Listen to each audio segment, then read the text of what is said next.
আসসালামু আলাইকুম। আমি মাকসুমা চৌধুরী বলছি ঢাকা থেকে।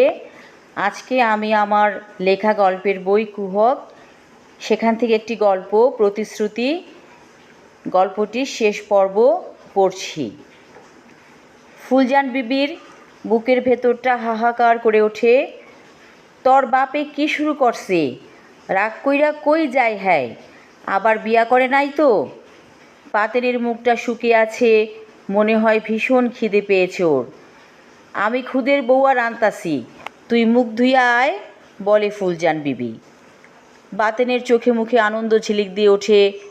আমি পুকুর থেইকা মুখ ধুইয়া আহি। মাটির চুলায় আগুন ধরিয়ে খুদের বউয়া চড়িয়ে দিল ফুলজান বিবি। বাতেন মুখ ধুয়ে এসে চুলার কাছে বসেছে। কয়েকটি চ্যাপাশুটকি রাখা আছে মাটির হাঁড়িতে, সেগুলো বের করে ভর্তা বানালো ফুলজান বিবি। বেশিক্ষণ সময় লাগলো না বউয়া হতে। দুটো শানকিতে খাবার বেড়ে নানি আর নাতি খেতে বসলো। ক্ষুধার্ত বাতেন খাচ্ছে বেশ পরিতৃপ্তির সাথে। একটি কথা ভেবে ফুলজানের খুব ভালো লাগছে। এই বয়সেও সে কারো মুখাপেক্ষী নয়, নিজের কাজ নিজেই করতে পারে। ছেলে মেয়েদের কাছে হাত পাততে হয় না, বয়স্ক ভাতা পাচ্ছে নিয়মিত। বাড়ির উঠোনে সবজি ক্ষেত করেছে ও, কিছু নিজে খায় আর কিছু বিক্রিও করে। খেয়ে পড়ে বেশ ভালোই আছে। সকালের নাস্তা খাবার পর চা খেতে ইচ্ছে করে ফুলজান বিবির। মনে মনে ভাবল কাশেমের বাসায় যাবে। কাশেমের বউটি বেশ ভালো, ফুলজান বিবিকে কাকি বলে ডাকে। ফুলজান বিবি ওদের বাসায় গেলে আদর করে চা বিস্কুট খেতে দেয় বউটি। বাতেন খেয়ে বসেই আছে। কী রে, বাইর যাবি না? বলে ফুলজান। নানি, চা বানাইবা না? চা খামু, বাতেন বলল। পুরানো কৌটায় কিছু চায়ের পাতা পেল ফুলজান বিবি। মাটির চুলার আগুন এখনও নেভেনি। চুলায় চা বসিয়ে দিল। পাতিলের পানি ফুটছে, সেদিকে এক দৃষ্টে তাকিয়ে আছে বাতেন। চায়ের সুঘ্রাণে ভরে গেছে বাতাস। ছোট কাঁচের গ্লাসে চা ঢালল ফুলজান বিবি। চুলার পাশে বসে চা খাচ্ছে ওরা দুজনে। মনে বেশ গর্ব অনুভব করে ফুলজান বিবি। ছেলে মেয়ে নাতি নাতকুর নিয়ে ভরা সংসার ওর। আল্লাহকে সবই দিয়েছে, শত অভাবেও ভেঙে পড়েনি ফুলজান বিবি। সবসময় আল্লাহর কাছে শুকরগুজার করেছে। এই যে ওদের পাড়ার কাশেম অগাধ সম্পত্তির মালিক, কিন্তু কোনো সন্তান নেই। কাশেমের বউটি সন্তান করে কত ডাক্তারি কবিরাজি করলো, কিন্তু কিছু হলো না। বাসাটা কেমন যেন খা খা করে ওদের।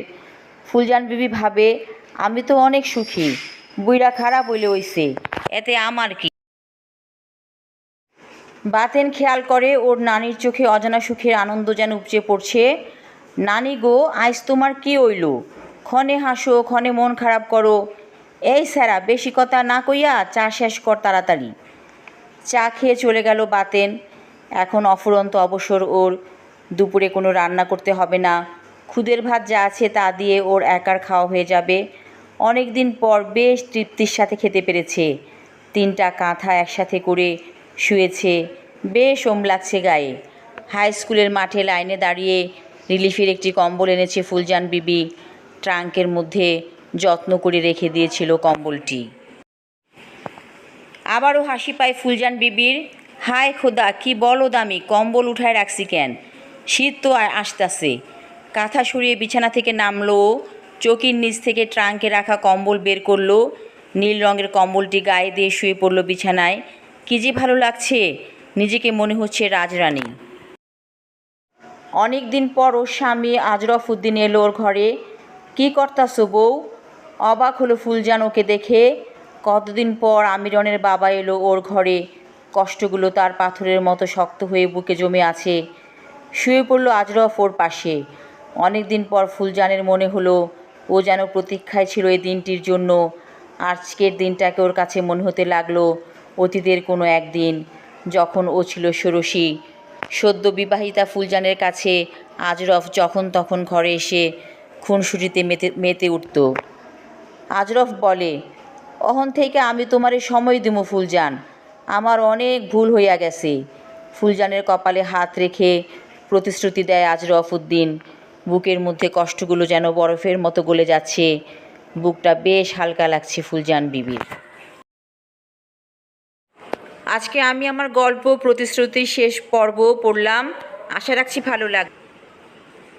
যে যেখান থেকে আমাকে শুনছেন সবার কাছে আমার একটা রিকোয়েস্ট, প্লিজ আমার চ্যানেলকে সাবস্ক্রাইব করুন, লাইক দিন, শেয়ার করুন।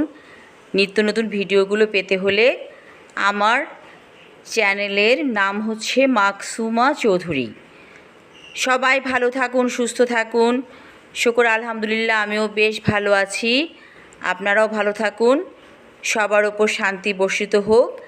আল্লাহ হাফেজ।